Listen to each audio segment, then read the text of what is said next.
Welcome everyone. We are live now. So welcome everyone. First, let me begin with a simple statement that we are one. Now, I wanted to just give you a bit of what we are doing here. We are into a situation, the world is into a situation of this so-called pandemic or so-called unrest and uncertainties that we are all living in. And what more better time than this time to come together and make us all feel that we are one. So we are bringing you Freedom of the Free Spirited, a podcast series called We Are One, but completely based on emotional well-being. Now, this is a very good kind of collaboration and engagements of people and humans coming together and actually talking about each other's well-being. So we have designed a series of podcast series, which is called Freedom of the Free Spirited, which is now we are going to be live with some beautiful guests. And my co-host, which I will be introducing now to you, is Beck from Australia.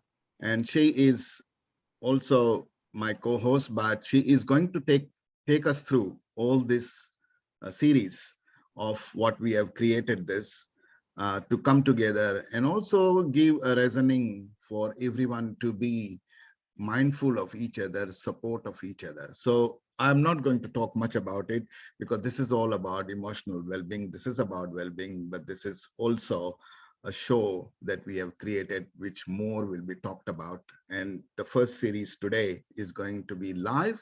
So over to Beck. Beck, we take it Thank you, from here. Shailesh. Welcome to our podcast series on emotional well-being today. Throughout this series, we will be exploring the different factors that come into play for a healthy emotional well-being. Emotional health is influenced by many factors, including the environment, relationships, physical health, community pressures, self-awareness, and stress, just to name a few there. Emotional health is an important part of our overall health. People who are emotionally healthy are in control of their thoughts, feelings, and behaviors.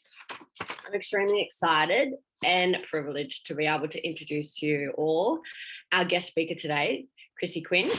Together, we are going to unwrap some truths around personal boundaries, as Chrissy shares her own personal experiences with us today as well. Chrissy is located in Sydney. She is the owner of Quinn Consulting, where she works with people to experience freedom and meaning in business and life by ultimately tapping into their greatest potentials. Chrissy is one of 12 kids, so she's had a life of adventures and chaos there. She's so talking about personal boundaries is right on point with her. Thanks for being here with us today, Chrissy. Thank you so much for having me here. Welcome. Welcome, Chrissy. Welcome. Thank It's good you. to be seeing that we are having a topic big. Thank you very much for that beautiful introduction of Chrissy.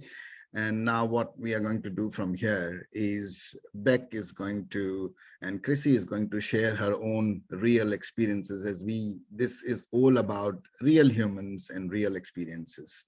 So we would like now to take over once again to Beck and start the conversation that we're going to have with Chrissy. So, Chrissy, I guess I just wanted to start off today with the importance of personal boundaries. We all need personal boundaries in some way or form. So, yeah, if you would remind just opening here with really the importance and what personal boundaries means to you and to us as individuals. Yeah, absolutely. So I suppose the first thing that I think is really important to cover is when it comes to boundaries, it's the awareness of like where you draw the line, right? So a lot of even just the realization that, what is the purpose of having a boundary in the first place? A lot of the time it's really one, to help keep you safe, to identify and focus on what's actually important to you. Because when you have that realization of what it is that's keeping you safe, what it is that's important to you, that can then help in supporting you to live a life that's actually aligned with you. And one of the things that I specifically work with on a lot of people is being able to help people live on a true target. And if you don't know what your personal boundaries are, then a lot of the time it can be easy to get caught up on somebody else's goal path and goal plan. So yeah, it's amazing to have this understanding on why we actually need them. Ultimately, it's really just about keeping you safe, you being able to get really clear on what's important to you. You can have boundaries when it comes to in a workplace, you can have boundaries when it comes to relationships, even if you just think about the boundary within your home space, right? Like that's the border of what is your space and what somebody else's space is. So yeah, that's a bit around, you know, boundaries in general. If I can, yeah, go ahead, Beck. I feel like you're about to say something.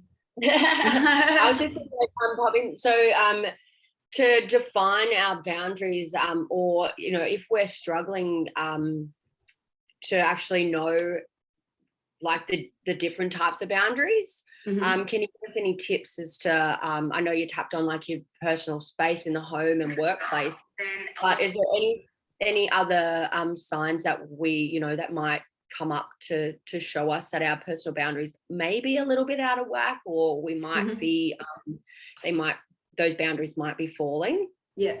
Okay. So let's use a great example with work, right? So, and me, like within my previous roles, I had terrible boundaries. Well, I had no boundaries at all when it came to work, because ideally there would be days I would want to leave at 6 o'clock, and sometimes I'd get out of the office at 9 o'clock, right? So if we were to talk about something which every single person can relate to, it's what are your actual boundaries around a work capacity, right? And one of the key things with boundaries is that you need to be consistent. And if you're not consistent, then it confuses other people. So one, you need to understand what it is. You need to maintain that consistency, and then you translate that and other people can see that. So if there was a boundary, for example, of, okay, every single day I'm going to leave work at 5 o'clock, you need to maintain that personal boundary of yours, or that decision that you've made. And maybe there's the realization of, one, I want to leave work at 5 because work is work and we finish when we finish. But two, the reason that you would leave work at 5 is because you've got a life outside of work. And the reason you would do that is so that you can prioritize yourself, prioritize your family, prioritize friends and things like that, right? So identifying what is it that you're actually wanting. So for example, cool, every day I'm leaving work at 5.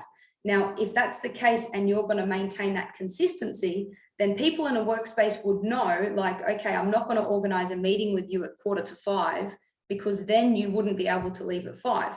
However, if I, as an employee, was like sometimes leaving at 5, sometimes leaving at 7, what that's actually doing, whether I'm verbally communicating it or just communicating in my actions, is telling people I'm all over the place, so you can do what you need to do and whatnot. So it's really about that consistency on really knowing, where is the line that I'm drawing? What's the purpose of it? So getting really clear, like the purpose of it is work, and then after 5 o'clock is family time, etc., and being really clear and concise.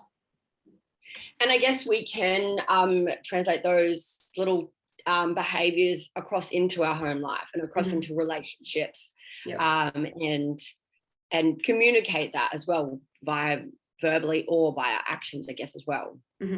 Yeah, absolutely. Yeah.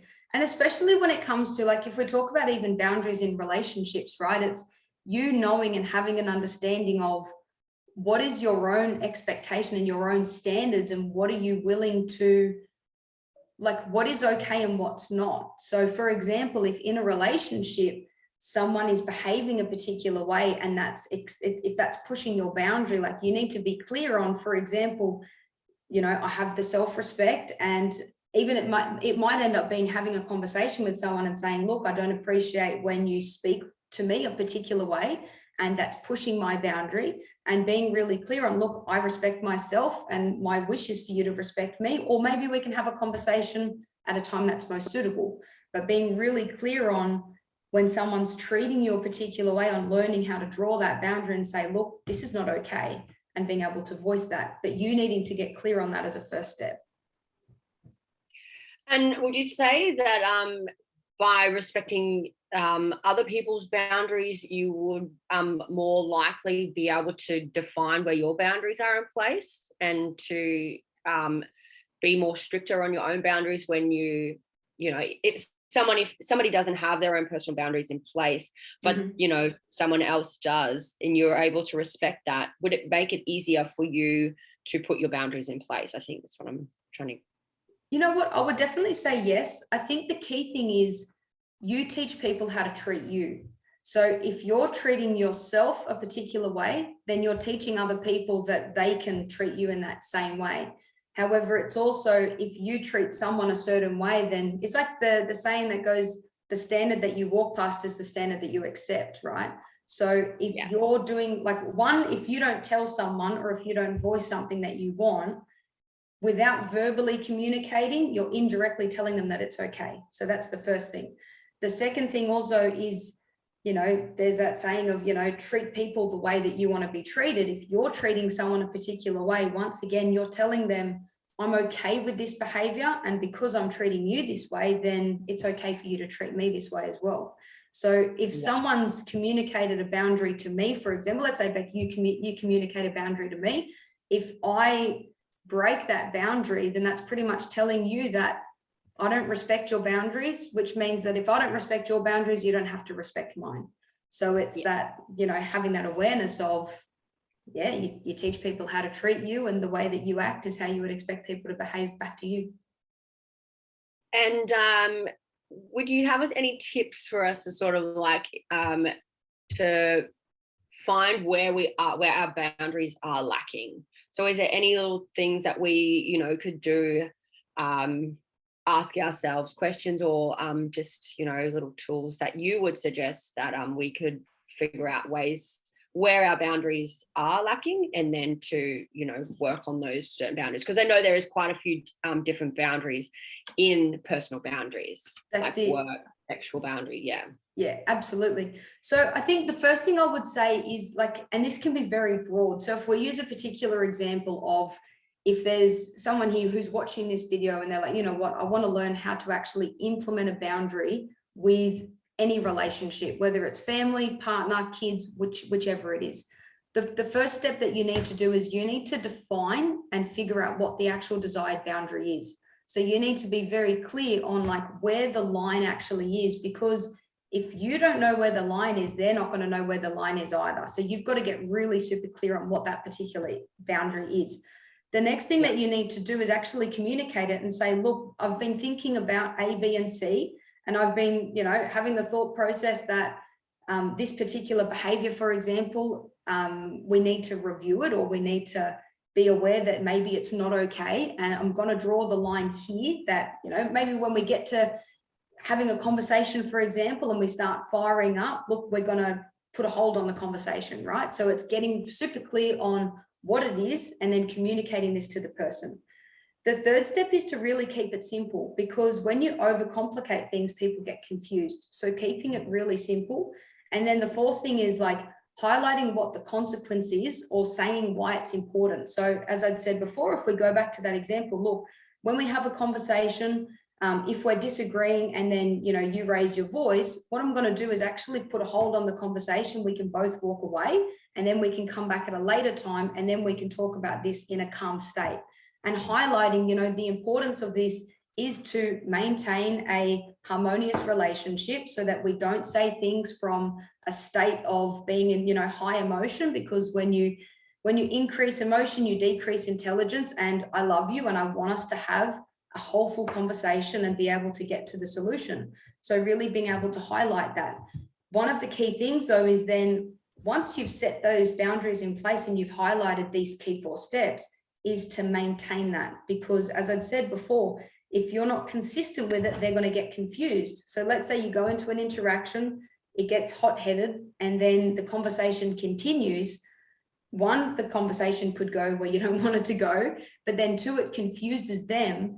And I love the thought process that people can't break your boundaries except for you, because when it's your boundary, it's your responsibility to be able to continue to maintain and communicate that, and for you to put your foot down and say, hey, this is where we're drawing in the line. And I guess that comes back to really taking the time at the start to really sit with your emotions and sit with your desires and what it is that the outcome that you are after, I guess. That's it. So it's really figuring out what's the ideal solution that I want from this, and then thinking about, okay, so if you want a different result than what you're currently getting, you need to do something that you haven't done to get that desired result. Because if you always do what you've always done, you'll always get what you've always got. So if you want something different, it's that matter of sitting down and coming from a place of being radically honest with yourself and taking ownership and having radical responsibility as well to say, okay, I'm identifying that A, B, and C are not working. So let's try, D, E, and F instead, and then implement that and highlight the outcome that you're wanting. And there is nothing wrong with, I feel you would agree with me on this, there's nothing wrong with voicing your desires if they are truly aligned with you as an individual. Oh, absolutely. Shailesh. I want to jump in big. I'm quite excited with this conversation, and I really appreciate Chrissy telling me all this, and I'm learning as well. But one thing I wanted to know from an emotional well-being point of view, like when you set boundaries and when you set your own boundaries, what you said is right, and you are the one who can break and make it. How does it leads to your leading up to when you set boundaries like anxiety, anxiousness, or anger?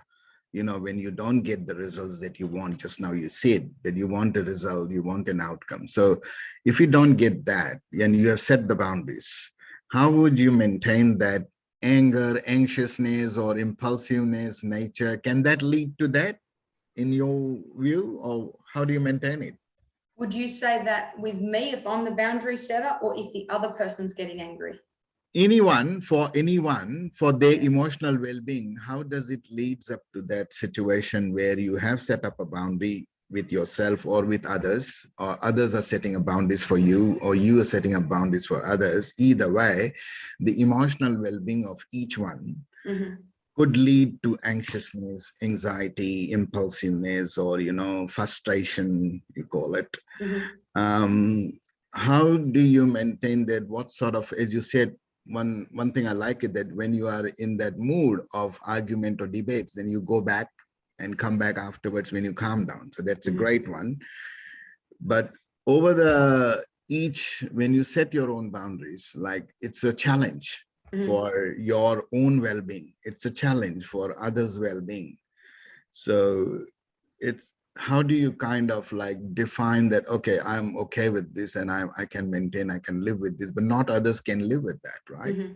There's a different kind of nature. They may not understand. So what I've got to say with regards to that is seek to understand and then seek to be understood, right? So it's when you can understand another person's perspective, it gives you another opportunity, rather than being so caught up in this is my way. It's let me take a moment to actually try to go into their body and see the world from their eyes without buying into their limitations. So if it's you having a conversation, for example, like a mother with a child, is understanding why would they actually be getting frustrated. And when you give yourself a moment to look at life from their perspective, you can come from a place of compassion and understanding, rather than being hot-headed and staying in my position and being stubborn.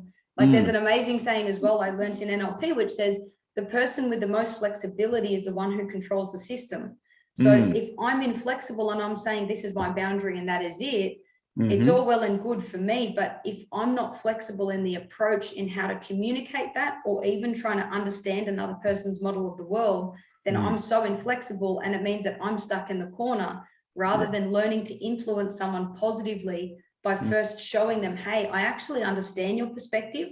I've got compassion for your perspective. And because I understand it, then I can influence you by sharing what my understanding is. Does that answer your question? Yeah. Does it control your emotions? Does that make your emotions not go into different directions, and it can be controlled? I think really taking time to actually sit with the emotion and understanding why you're feeling a certain way is so important. So as long as you keep suppressing the emotions, they're going to stay. But when you actually give yourself the opportunity to identify the emotion, to explore the emotion, Once you've actually done it, rather than avoiding it, you can actually let it go. However, if you continue push it to the side, even if you're consuming, other things or getting distracted with Netflix, or some people turn to alcohol, drugs, etc., that emotion's actually still there. But once you give yourself permission to sit with it and realize that we're all human, and there's quite a stigma around, feeling into the emotion, but it's so important to be able to know that as humans, it's important to feel it and to not make it wrong. That's one of the biggest reasons why we're all here, isn't it? Why we choose the path is to experience the feeling of being. That's it. So and I think in any form of religion or spirituality, I think our main purpose here is to feel and to experience emotions and what comes with emotions and relationships and life experiences. That's it. And to be, not just do all the time. That's something I see often, is that people are constantly doing, and then there's a state of exhaustion. But it's when you give yourself that opportunity to be, and that's I find when is a good time to sit there, when you're actually allowing yourself to be. It gives you that opportunity to reflect on, where do I need to set boundaries? Do I need to set boundaries at work? Do I need to set boundaries with my health? Do I need to set boundaries in my relationships? If you're constantly doing, you don't actually give yourself that opportunity to reflect and to look at things. But when you come from that place of being, you get more of that perspective of, okay, I get to actually take a look at what's really going on and how I'm actually feeling. And you give yourself that opportunity to get radically honest. Good. I think we tend to make things bigger than they need to be. Yes. I agree. We start too far out when if we were to just start on the small things, on little boundaries with your finances, little boundaries with, family members, or just your commitments to your health, commitments to your eating patterns, what you're consuming, and not just in food and drink, or like drugs or whatnot, but also in social media, in Netflix, in the scrolling, we can just start small. And I think when we overwhelm it, it gets too much. And so, you suppress it before you can even acknowledge it. Yeah, massively. So my another question, Chrissy, is like, does educating others or communicating with others when it comes to personal boundaries, or when it comes to boundaries in general, can be seen as dictatorship, can be seen as control, or could affect the well-being of yours who is doing, or the other ones who wants to receive it? What's your thoughts on it? Yeah, it's an interesting one, right? Because you setting your boundaries is ultimately for you, right? So exactly. It's an ultimate act of self-love. You getting really clear on what is okay and what's not okay. However, how you communicate that is so important. How you actually communicate with that another person. So if I was to, for example, go into a conversation with a boundary and say, you do this and you do that and you make me feel that way, then that's not okay.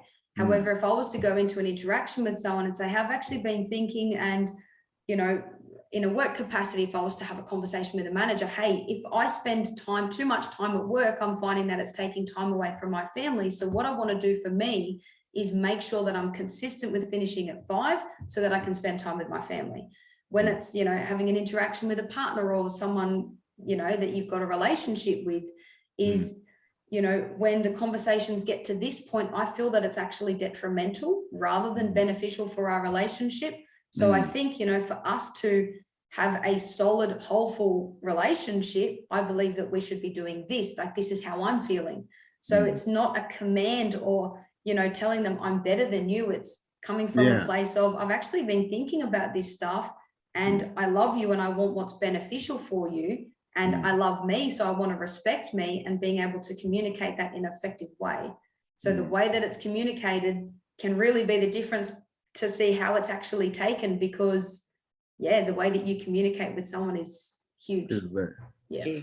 So would you say it just comes back to then radical responsibility? So, you know, being 100%. responsible for yourself, being responsible for your emotions, the energy that you hold, that you project, and that you consume as well, would come back to responsibility. Absolutely. And like, if you think about it, the way that you communicate to somebody else, like if you communicate in a good way versus a bad way, like they would have to change their response based on the way that you communicate it.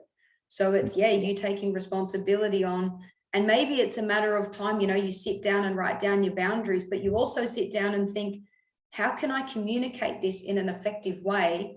And how can I communicate this? If they're still not receiving the message, how can you take ownership of, okay, cool, I've said it this way and they're not getting it. How do I change the way that I communicate it so that they receive the message the way that you want to?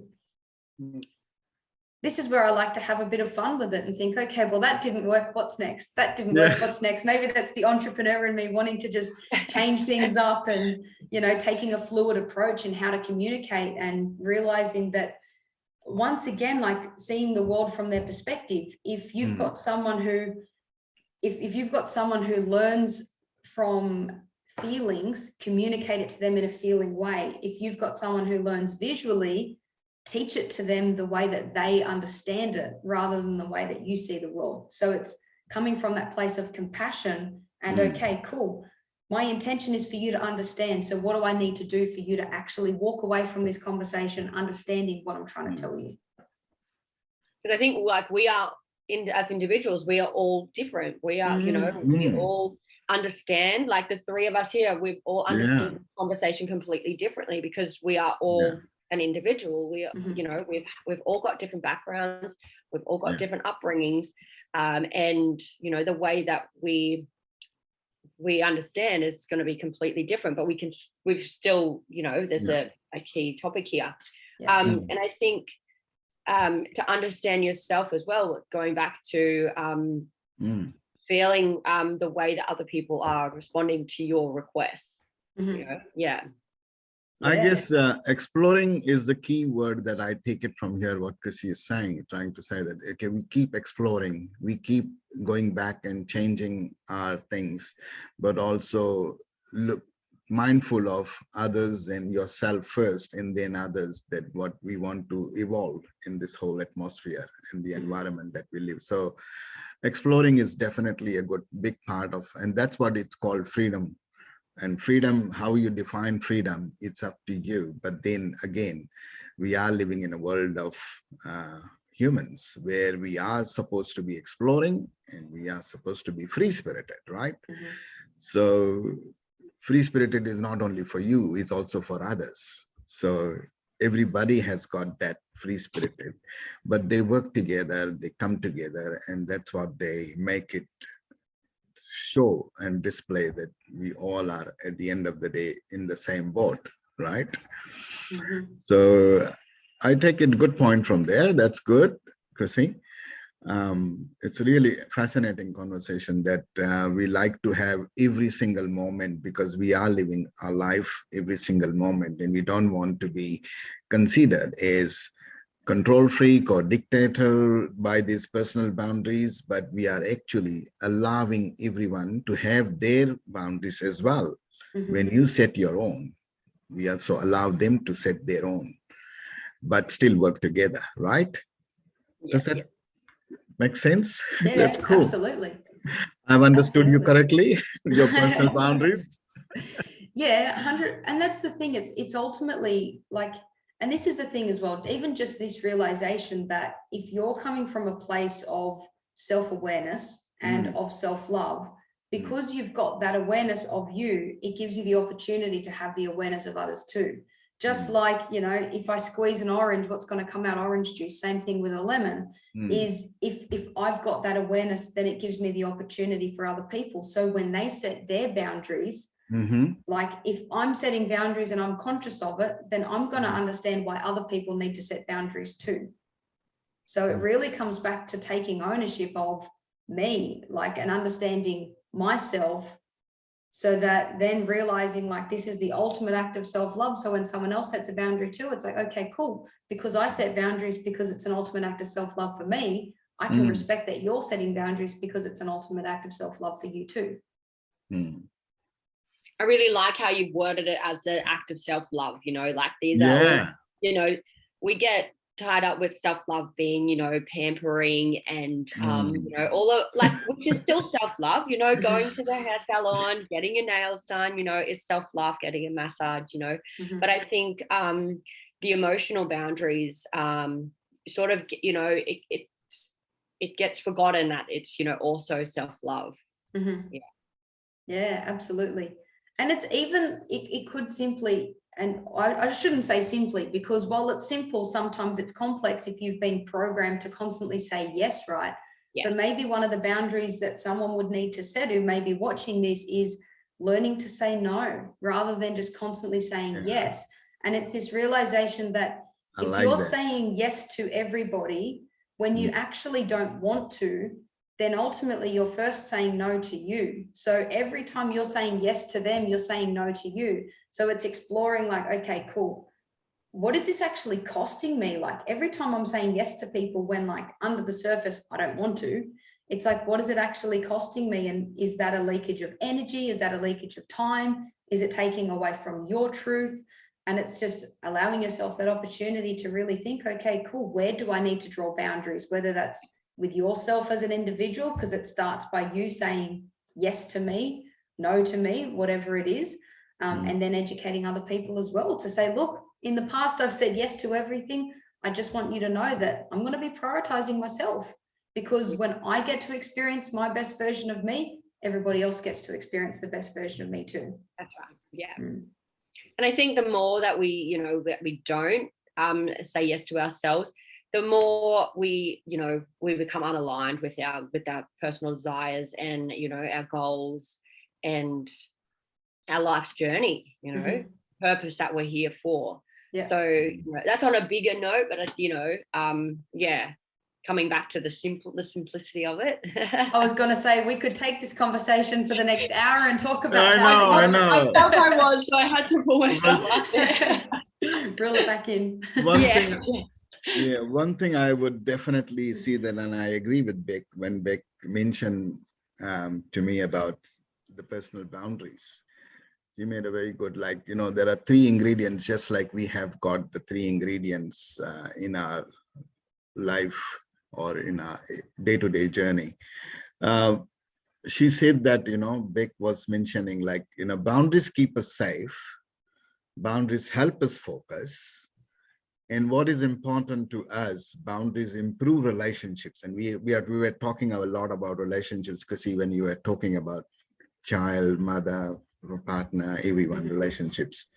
So what is important to us is boundaries improve relationships by creating clear expectations and responsibilities. So that's what we were all touching on. And I love the things that in a short way, what Beck came out of it. So it completely resonates with what you were saying, basically. And so that's the key, is like, you know, boundaries are not here to dictate or anything, but to keep us safe and to keep us feel conversation, keep educating each other, communicating with each other in a civil, cordial manner, but also exploring and talking anything and everything under the sun to make sure that what we being as humans are who we are, basically come here to explore and not restrict anyone through boundaries. Does that make sense? Does that give me a little bit of understanding, Vic, from your conversation? Yes, definitely. I like how you said we beings as humans. Yeah. We beings as humans. Yes.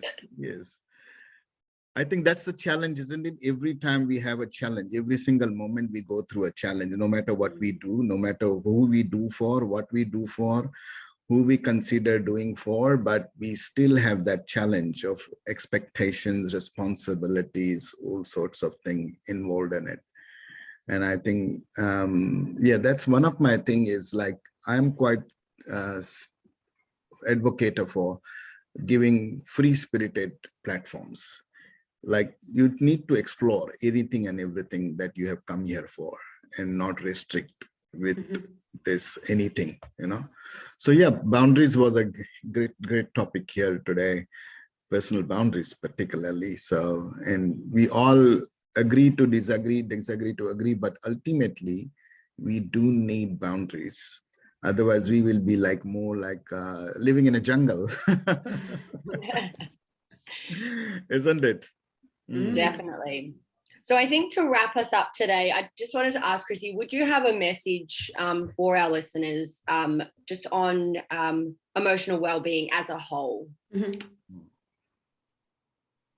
What's the benefits? What are the benefits of a healthy emotional well-being just on a whole? And do you have anything that you would suggest or recommend to maintain that?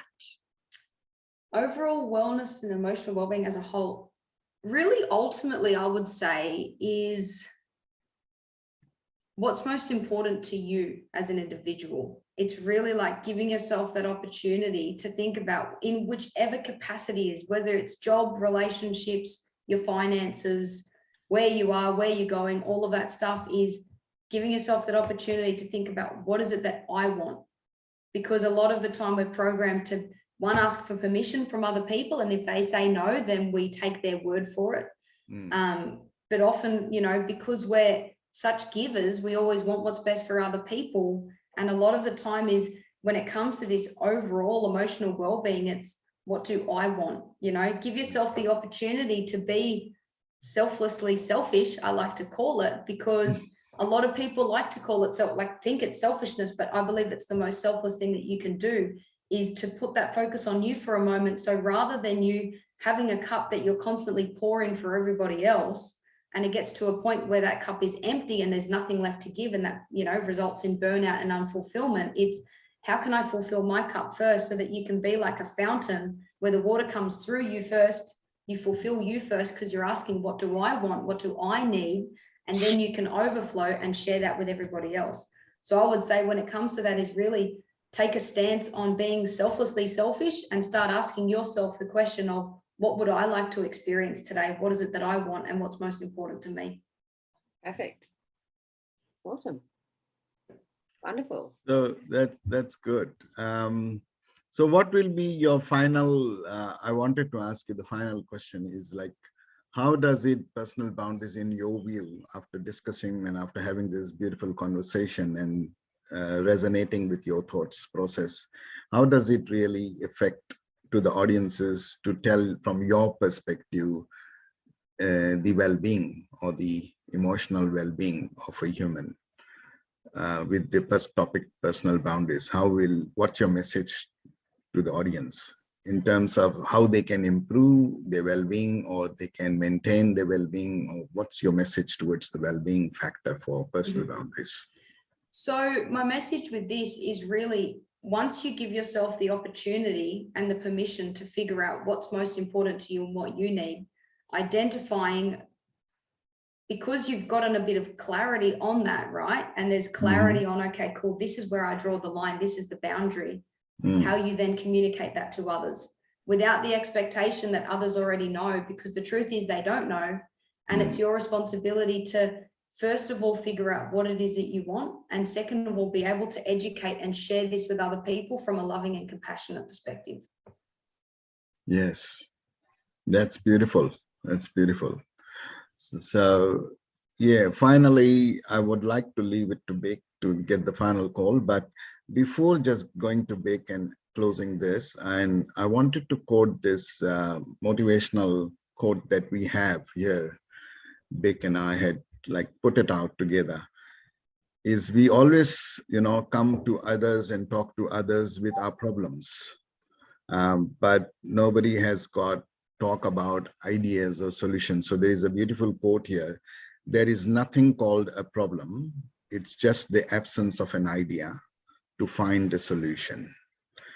And I guess from the first topic that we came to is a personal boundary is all about, problems that people can see when you set boundaries, but why we are setting these boundaries: to keep us safe, to keep us more secure, and also evolve and also explore each other and respect each other and also allow them to grow each other. So for that, it takes hard time, it takes challenges every single moment that you got to do. It's not simple, but I think that's where we come up with, as humans, creative ideas is only humans can create. And only humans can find solutions. So even though we talk about problems, we have to come up with ideas and solutions. That's my that's my final message to the audience. But I'll leave it to Beck now to conclude and finalize this first topic. I don't think I can top that final one. I think you topped it for us all. But no, I just wanted to thank you, Chrissy, for joining us today. I really appreciated having a chat with you. And if anybody was wanting to reach out and to connect with you, how can they do that? Amazing. Well, first of all, thank you so much for inviting me on here. It's been my pleasure. And if they want to check my Facebook page, which is under Chrissy Quinn, and then also my business page, which is Sequin Consulting. Probably easier just to look up Chrissy Quinn because the business page, you can go to that from there. Perfect. Yes. Wonderful. Thank you so much. Really appreciate you joining us today. And we'll be back next week for another podcast. Yeah. Series. Another inspiring and motivational topics we have come up with. So, and this is all about, once again, we are all about our well-being. So it's not just audiences and everyone. It's also why we are doing this is basically, it also gives us an opportunity to meet the real experiences, meet the real humans and meet the real experiences that we can share with each other. So now I appreciate, Chrissy, for your beautiful conversation that we had. And we will definitely look forward to more conversations on different topics that you have experienced that you can share with us. Amazing. Thank you so much. Yeah. Thanks very much. And we will definitely be in touch. Final point is for all the audiences, whoever wants to write questions or ask questions, we will put out all the details and information, and you can give us your feedback and give us your thoughts and topics that you would like to uncover from this perspective of, because it's a freedom of free spirited, basically. We are allowing you and we are engaging you, and we are also allowing us to engage with you. So perfect. We will take it from here. Thank you so much. Yeah. Thank you very much, all listeners. Bye for now. Bye. Bye.